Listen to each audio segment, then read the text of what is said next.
OT, and I think the videos are helpful.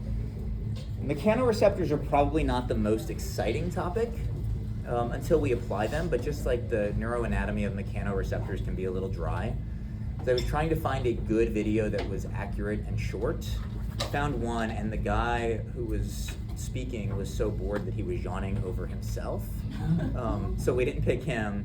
The guy teaching is really good, the pictures are good, but to kind of set it up, he's going to talk about mechanoreceptors, and there's two primary ones that we'll discuss. Definitionally, mechanoreceptors are just receptors that convey information to the central nervous system about the peripheral environment. They communicate to the brain what's happening out in the rest of the body. So as an example, I can't see my environment, but I know I'm right rotated. How do I know I'm right rotated? Because the mechanoreceptors in my spine send information to the central nervous system about the position. Some of those core muscles that we covered briefly, the intertransversaria and the rotatories, densely populated with muscle spindles, which tells us or suggests to us that they're really important in proprioceptive input, that they're communicating to the brain the position of the spine, because we want to know moment to moment our spinal position. That's helpful. And so there's two major types he's going to talk about. One is muscle spindles. These live in the muscle, and they are responsible for what's called the stretch reflex. In other words, when a muscle is quickly stretched, they respond by having the muscle contract. Here's how they're tested. Go to the doctor and have your reflexes tested. Well, when the patellar tendon is rapidly deformed with a reflex hammer, the quadricep muscles sense that. And they sense, if this rapid deformation continues, we may end up rupturing. So in response to the rapid lengthening, the muscle spindles have the muscle they live in, the quads, contract for safety. That's mechanoreceptor 1. We haven't really covered that yet. Mechanoreceptor 2 is the Golgi tendon organ, which you have a foundation for. These live in the tendon. They measure tension. And just like the spindles, for safety purposes, when tension increases, the GTOs say we've got to do something to reduce the risk of this tendon rupturing. And so in response to an increase in tension, the GTO tells the muscle to relax. Autogenic inhibition. So the two primary mechanoreceptors we'll talk about are spindles and GTOs. Spindles are stimulated by a rapid increase in length and tell the muscle to contract. GTOs are stimulated by increased tension and they tell the muscle to relax. And he's going to put those together beautifully. Would you please hit the lights?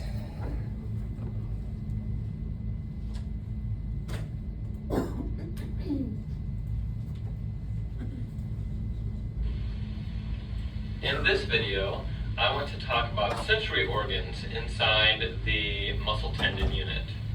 And there are two sensory organs we're going to talk about, the muscle spindle and the Golgi tendon organ. In order to kind of explain what they do, I've drawn kind of a schematic of an arm here, part of it, with humerus, ulnum / forearm, hand out here that's trying to carry something heavy, and then elbow flexor, elbow extensor muscle tendon units. The muscle belly is in red, the tendinous attachments are in green, and that's what we'll use to kind of explain these things. So first let's talk about the muscle spindle. All right, and first thing that you want to know about the muscle spindle is that it resides in the muscle belly. That's where it lives.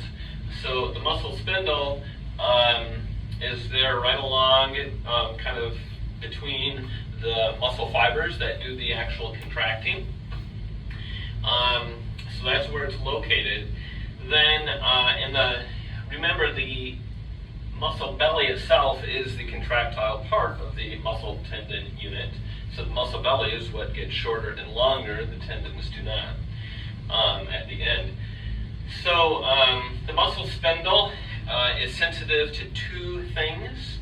The first thing the muscle spindle is sensitive to is change in length or lengthening, The other thing that a muscle spindle is sensitive to is the rate of the change in length, so how quickly it is lengthening. So two things that it's sensitive to. And then in response to those things, it actually has kind of two functions that we're going to talk about. Now, let me back up just a little and just say that both the muscle spindle and the Golgi tendon organ probably have a multitude of functions, many of which we really don't understand yet at this point, but they probably work together to mediate muscle tone. They probably work together for a proprioceptive or joint position function, perhaps kinesthetic or motion sense function. But what I'm going to focus on with the muscle spindle and the Golgi tendon organ is what's traditionally described as their protective functions. And I'm going to do that for a couple of reasons. One, it's kind of the traditional explanation of these things, although they probably do much more than that. And the other reason is I think it's the easiest way to kind of remember their functions is in this kind of protective scenario. All right, so muscle spindle, it senses lengthening and rate of lengthening, all right, and lives in the muscle belly. Now, when it senses a quick lengthening, and it doesn't have to be a really big lengthening, but just a quick lengthening, even a very small, quick lengthening in the muscle belly. So let's say you were holding on to something and somebody just kind of piled some more on and all of a sudden you have a lot more weight, that kind of a scenario. What the muscle spindle will do is it will sense that quick lengthening and it will set off two reflexes, all right? So it has two functions in terms of protection. One of the reflexes is that it gets long really quick, and it has a monosynaptic reflex. That means there's only one synapse in this reflex. It's very simple. Goes up to the spinal cord and then synapses directly on the lower motor neuron for that muscle, which comes right back down and fires the same muscle that the muscle spindle is in. And that is called the stretch reflex.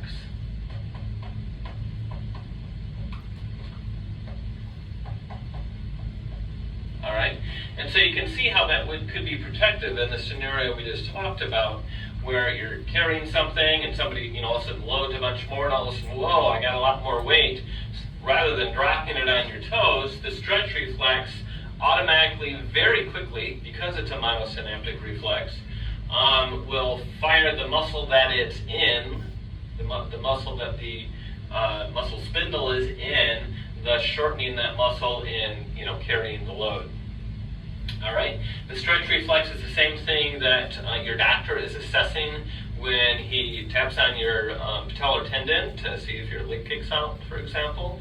Same thing. The tap on the tendon deforms the tendon a little bit, causing a stretch in the muscle. Not much, but a very quick stretch in the muscle. Fires the reflex and your leg kicks out. All right. So stretch reflex, and that is also used to assess deep tendon reflexes. All right.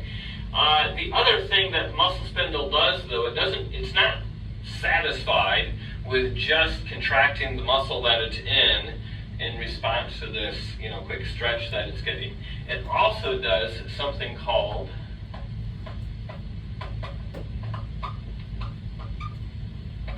reciprocal inhibition.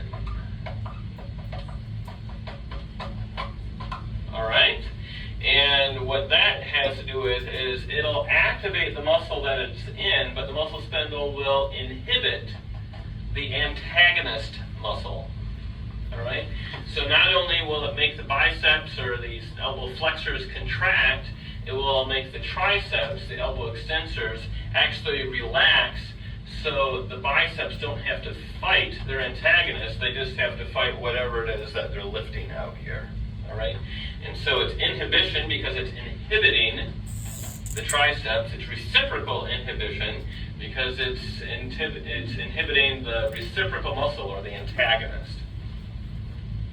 Okay? So that's the muscle spindle. Now let's back up a little bit and look at the Golgi tendon organ. Okay. The Golgi tendon organ lives not in the muscle belly, but it lives, as the name might suggest, the Golgi tendon organ lives in the tendon. Okay, so let me write this up here.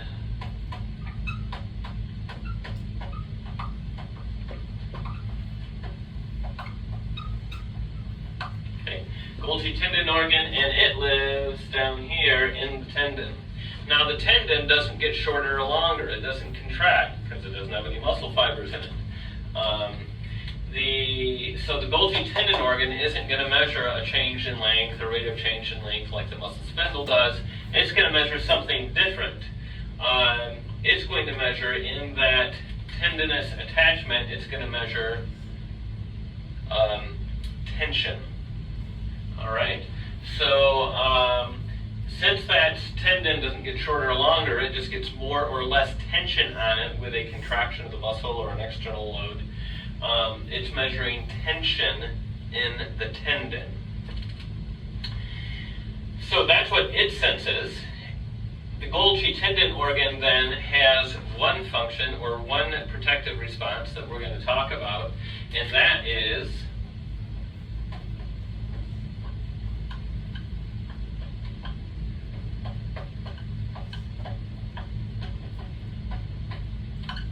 autogenic inhibition.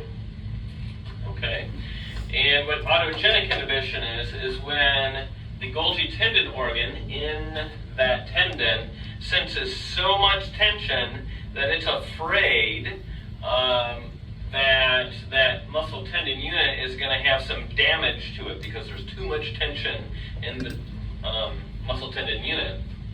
And so what it will do then is after a little while, it'll give you a little while to like set your load down somewhere or something, but after a little while, it will actually Little while, we called in lab 10 seconds. Your book says 5, there's some variation on that, but a little while, 10 seconds. Inhibit the muscle tendon unit that it's in. So in this case, if you're carrying a really heavy load and your GTOs say, you know what, that is too much tension, I'm afraid we're going to rupture here. What it will do is after a few seconds, it will actually inhibit the muscle tendon unit that's carrying that load and make it weaker, essentially, to decrease the tension. It's called inhibition because it is inhibiting the muscle tendon unit that it's in. It's autogenic inhibition, auto meaning self or same, because it inhibits the muscle tendon unit that it is in. Now, you can probably see that both of these things, the muscle spindle and the GTO, could fire at the same time. So then what happens? So you have a heavy load that you're trying to carry, you're getting some lengthening, maybe quick lengthening, that's firing the muscle spindles, which will then set off the stretch reflex to actually make those muscles fire more or stronger or more forcefully. But at the same time, the GTOs may be saying, look, this is too much tension, you have to relax. So how does that work? Well, after about 6 seconds, the GTOs will begin to override the muscle spindles.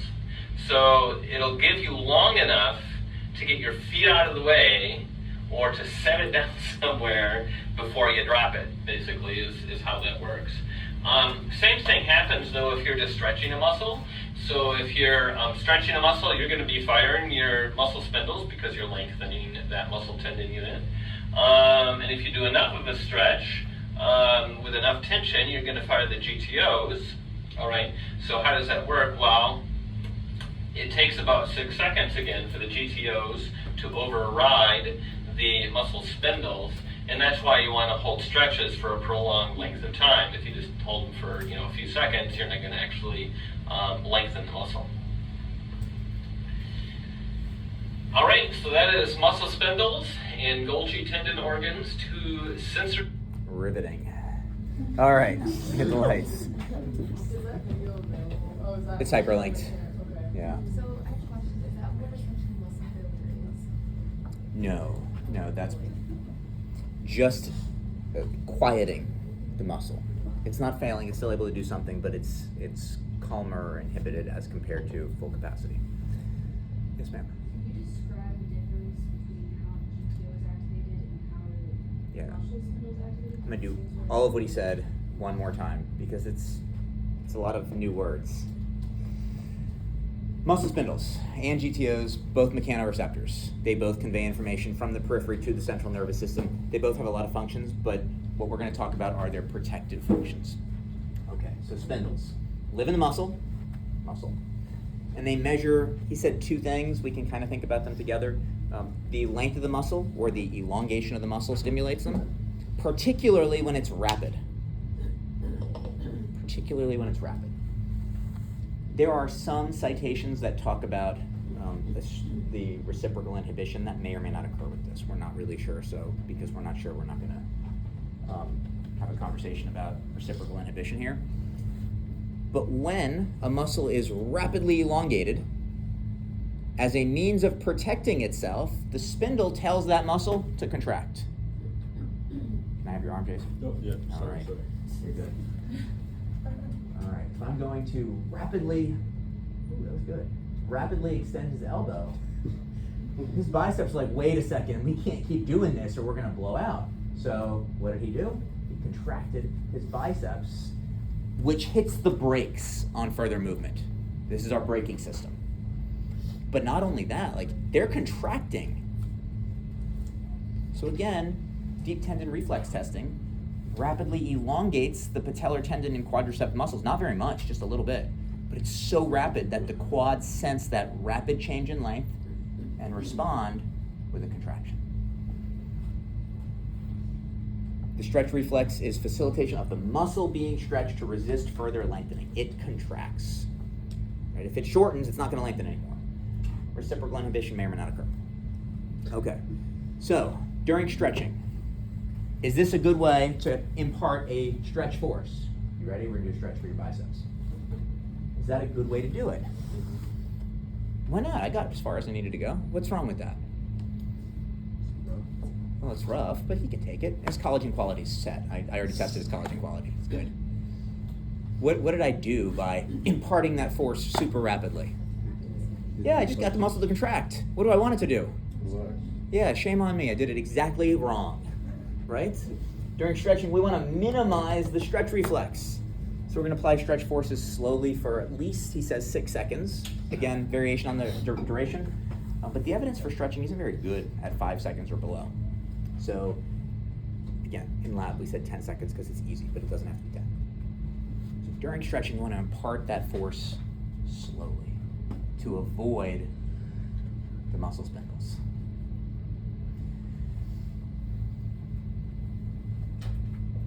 When might I want to stimulate the muscle spindles?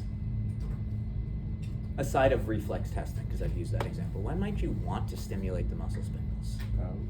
What's that? For power. For power. Yeah, let me ask a question. If your goal is just to squat one time, the heaviest weight possible, you're in some type of competition and your goal is 1 rep in competition, would you rather 1, 2, 3, 4, 5, 6, 7 that, or would you rather that? Which one? The second one. Why? Why? Because we quickly stretched at the very bottom, quickly stretched the hip and knee extensors, which means my nervous system facilitated the contraction of my hip and knee extensors. That quick stretch resulted in the stretch reflex. I'm better able to stand up a heavy weight if I take advantage of the stretch reflex. Now, I'm not saying better or worse for training. I'm saying for that 1 repetition for performance, for cueing the ascent in a squat, this would be optimal. When we do manual resistance exercises in lab, one of the things we're going to do to cue our patient to change directions, we're going to strengthen these muscles, okay? So, like the other day, you're going to pull me into flexion, you're going to pull your hand toward your shoulder, pull, pull, pull, pull, pull, and then you're going to resist as I come this way, okay? So little resistance because I can't beat you. Pull and resist. One of the things we're going to do, pull and resist, is that once we get to this point right there, in between the eccentric and the concentric contraction, to cue his muscle, is that. And what happened when I contracts it?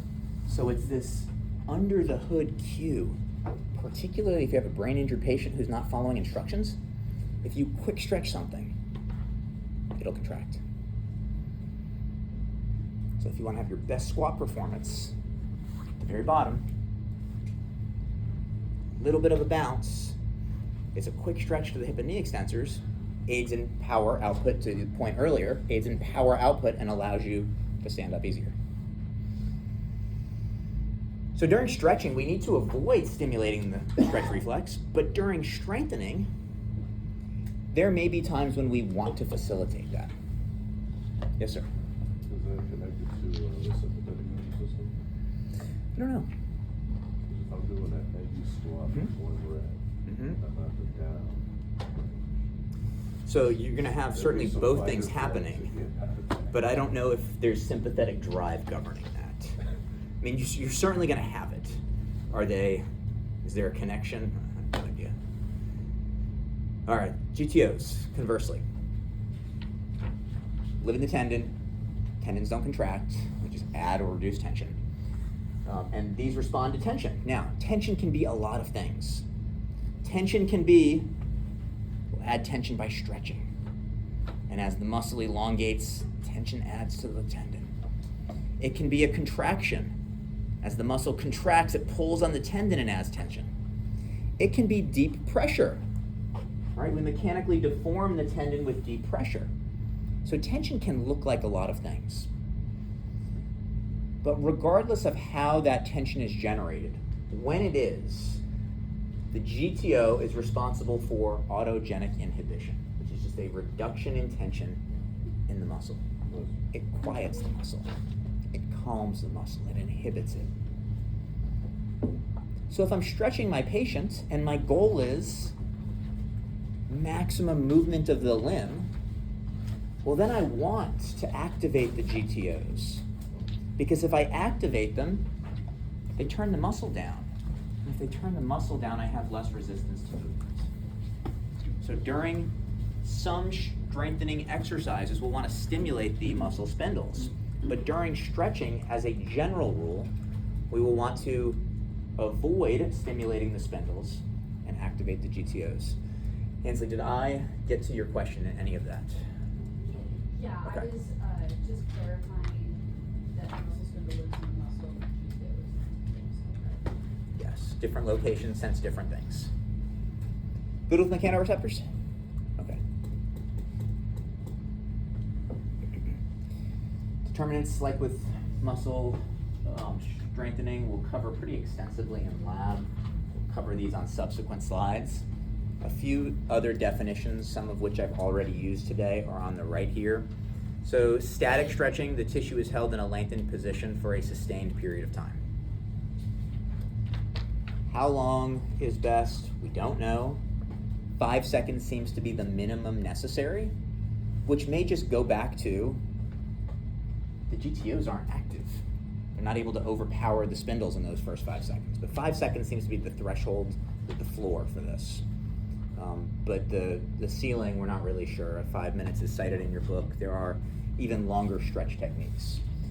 We'll talk about low load, long duration stretching in lab this term. That could be 10 to 15 minutes.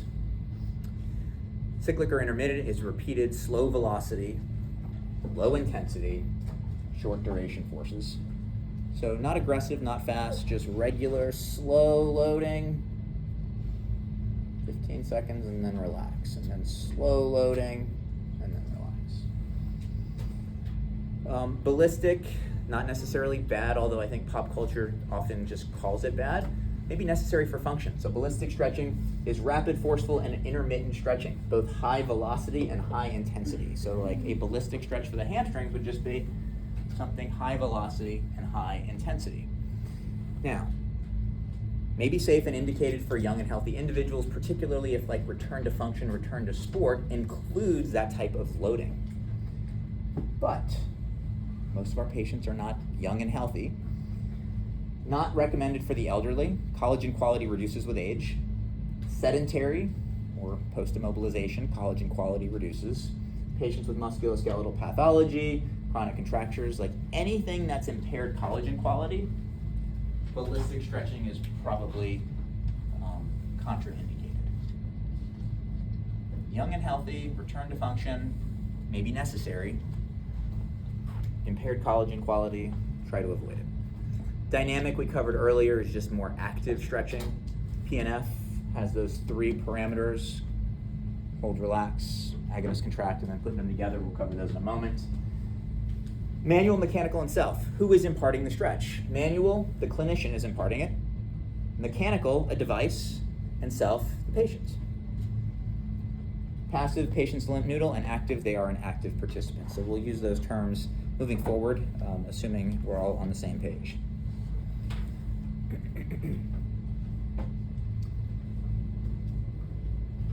All right, let's say we want to do a stretch to improve shoulder flexion. Improve shoulder flexion. So what group of muscles am I going to be stretching if I want to improve shoulder flexion? Muscle group, the extensors, yeah. So like primarily my latissimus. I want everybody to flex their thoracic spine, protract your shoulders, internally rotate them, and now we're going to try to raise your arm up overhead. Like, really tough, not getting very far. Probably not good alignment of the thoracic spine to get a good stretch of your lats. Let's properly align the thoracic spine, put it in an extended position, retract your scapula, externally rotate your GH, and now the alignment is much better. It will allow us to have a correctly imparted stretch that's comfortable and stable for the patient.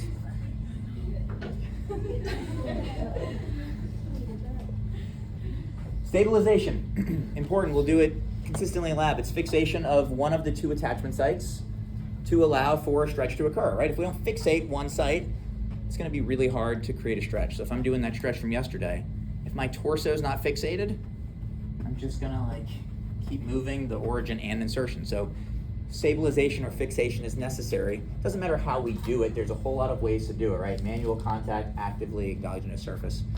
We need a good stable end, whether it's the distal or proximal end, subject to discussion. Good stabilization is necessary. Intensity is determined by the tensile load placed upon the soft tissue. From your book 102, low intensity, low load is preferable to high intensity. So low intensity, low load. Let's say your patient is limited in knee extension, and missing like 15 degrees.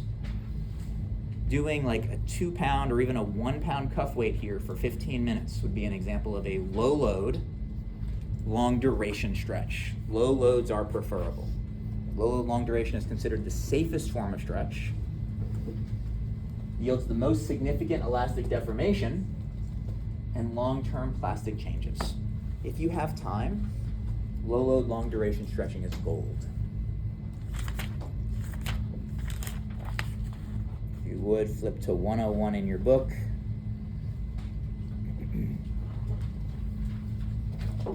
If you're not sure what to do, low load, long duration is great. 101 in your book, left column. It's the first, it's the very beginning actually. It's the last 2 words from page 100. Stretching should be applied at low intensity by means of a low load. Low intensity stretching in comparison to high intensity stretching is more comfortable for the patient and minimizes muscle guarding, enabling the patient to remain relaxed. Next paragraph, low intensity stretching results in optimal rates of improvement in range of motion. Here's the key, without exposing tissues to excessive loads and potential injury. Low load, long duration stretching protects the collagen. So for our patients who really need this, especially if they've been immobilized and collagen quality is rotten, this is great. This is why I wanted my son to sit in the bath after his cast came off and just actively low load, right? Not body weight hanging from a pull-up bar, but low load, just straighten your arm. Who's the youngest? right? I negotiated him to 3 days before he tried anything, and I called it a win, even though 3 days was not enough. Yeah, Does he work out with? sometimes, which is really fun. Yeah. Does he use it? Page, where was it? 102, 1, 2, 3, the fourth bullet is just the quote from here, but it's gold. Low load, long duration stretch is considered the safest form of stretch and yields the most significant elastic deformation and long-term plastic changes of soft tissues. How long? We don't really know how long to stretch for. Page 101 kind of shows you that all of these two are relatively equivalent. As long as the stretch is held for at least 5 seconds, you can probably find a research paper to support that it is going to be effective. How fast should we go? Not very. In general, again, assuming not return to sport ballistic stretching, but assuming pretty typical stretching, loads applied slowly are less likely to activate the muscle spindles and the stretch reflex. Go slow. It's easier to control, it's safer for the patient, especially, here's the 10th time I've said it, for patients who have impaired tissue or collagen quality.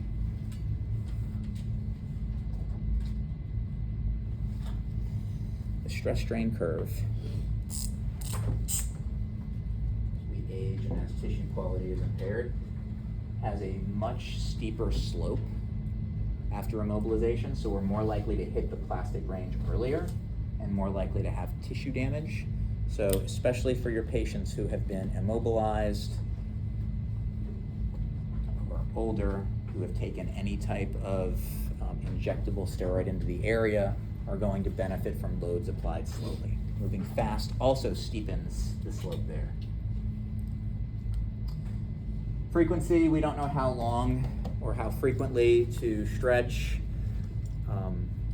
So yeah, we don't know a lot. We don't really know why it works. We don't know how long or how many, but it seems to be helpful if done for a long enough period of time. Manual stretching, the clinician applies the force. Self-stretching or active is performed by the patient, and mechanical, we're gonna get a device on board to assist. All right, moving from definitions to PNF. This was the thing we covered in the last 40 minutes or so of lab yesterday. PNF stretches, proprioceptive neuromuscular facilitation stretches, are also called active stretching or sometimes facilitative stretching. We will cover the stretching component of PNF in this course, and you'll cover the muscle activation component in neuro for patients with brain injuries. So PNF stretching integrates active muscle contractions into the stretching. It's used to inhibit or facilitate activation. There is a little bit of question about the theorized underlying mechanisms for why it works. We still think there is a certain degree of autogenic inhibition, but it's not absolutely certain at this point. We do know that PNF tends to be better than just static stretching, and there are 3 types. Each type we will cover on its own. So the first was our hold relax, sometimes called contract relax.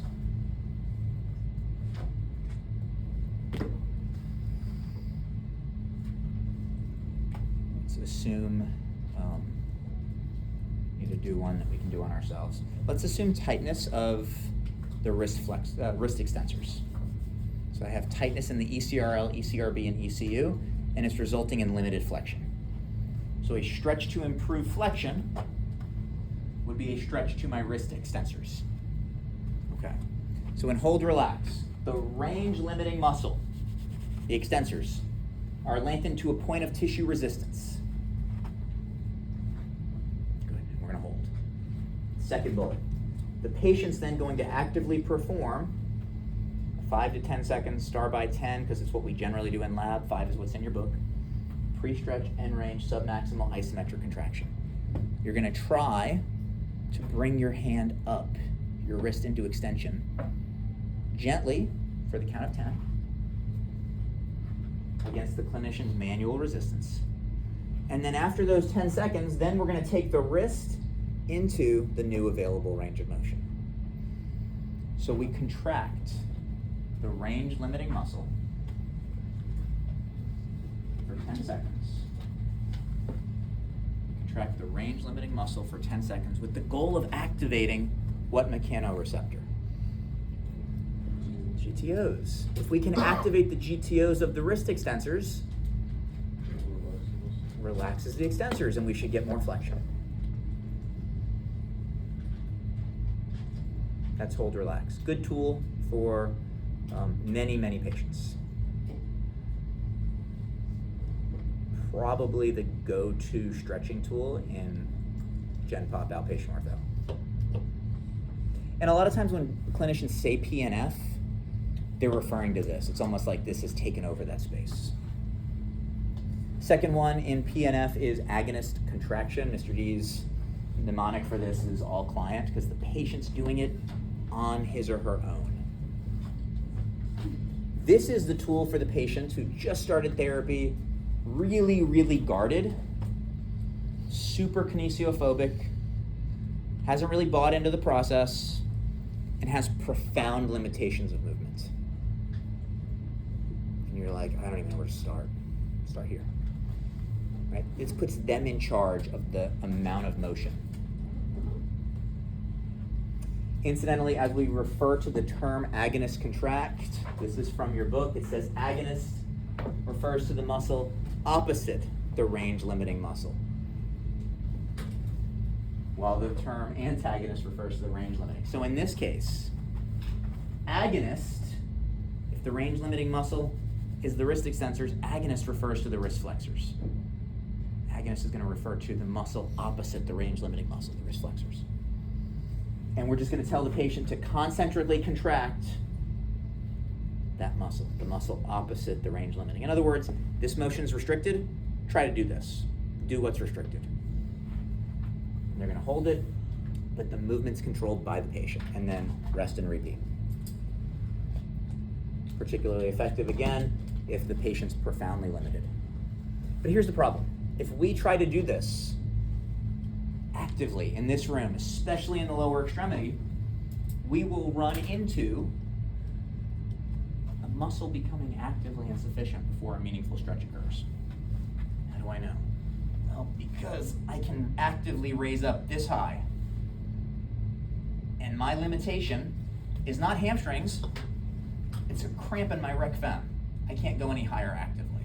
So this is not effective for stretching. I can go higher if a passive force is imparted.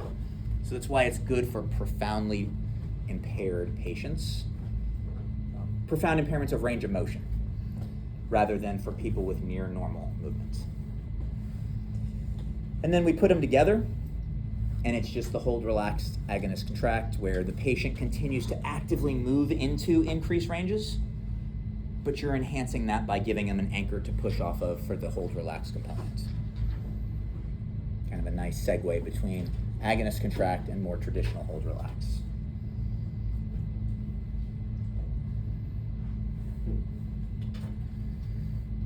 All right, a few reminders. Before stretching, we need to have a reason, right? There should be some type of goal, and we're going to measure progress toward that goal with either passive range of motion data in an end view or a muscle length test, that's MLT. That'll be one part of the exam that we're looking at. In general, the tissues that we're going to stretch should be warmed up, ideally actively. An active warm-up is always going to be better than a passive warm-up. So if you're going to stretch the quad muscles, yeah, you could put some superficial heat on the quads. That's better than nothing. But an active warm-up, walking, biking, elliptical, something active, will generate more internal heat, it won't be superficial, and will lead to better tissue deformation. So when possible, active low-intensity exercises are better than superficial heat application.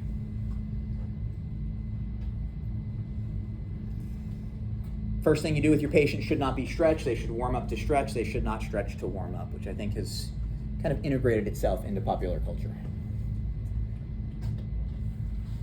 The application of the stretching intervention. Number one, move slowly. Avoid stimulating the spindles and try to stimulate the GTOs. Like everything else, use a firm but comfortable grasp. Good stabilization, right? If you don't have good stabilization, we might not impart a force. When stretching a multi-joint muscle, you can minimize compressive forces in the small joints by stretching at the distal end first and then moving proximally. Here's what that means. If I'm going to stretch FDS and FDP, extend the fingers before extending the wrist and elbow. Don't go elbow, wrist, and then try to extend each finger from PIP to DIP. Start with the fingers. The compressive loading will hit the bigger joints rather than the smaller ones and potentially be a little bit safer. You may impart a little joint distraction like a grade 1 prior to imparting a force that might be a little bit more comfortable, inhibit pain, reduce spasm. You want your patient to feel the stretch in the correct spot, right? They want to feel a little pulling but not pain. And then when tension decreases, we're going to go a little bit further because our goal is not just range of motion, but rather to move into the early plastic range and lengthen tissues. After stretching, there is a theory out there, heard a couple of clinicians use it, that applying cold after a tissue has been stretched may help maintain that position. I don't say this with a lot of confidence. There is evidence to support it. Mr. Lambeth's done it and talked to people who have done it. I'm a little bit skeptical, but it's out there, and my opinion should not bias your decisions. This one we've talked about, but it's absolutely important, actually these two. When we make gains, you impart your stretch force, you measure with a goni, you've got improvements. When you make gains, functional activities like the pulleys and strengthening exercises should be performed in the new range. Once we get that range, let's use it. So if you don't use it, you're going to lose it. It's imperative the individual use any newly gained range to encourage tissue remodeling and re-educate muscles, right? If they haven't used a certain range of motion, muscles won't be strong in that range. So muscle re-education is key. Without the functional use, the tissue may gradually return to where it was. Questions about stretching? All right, go take 10. See you back. 10:05.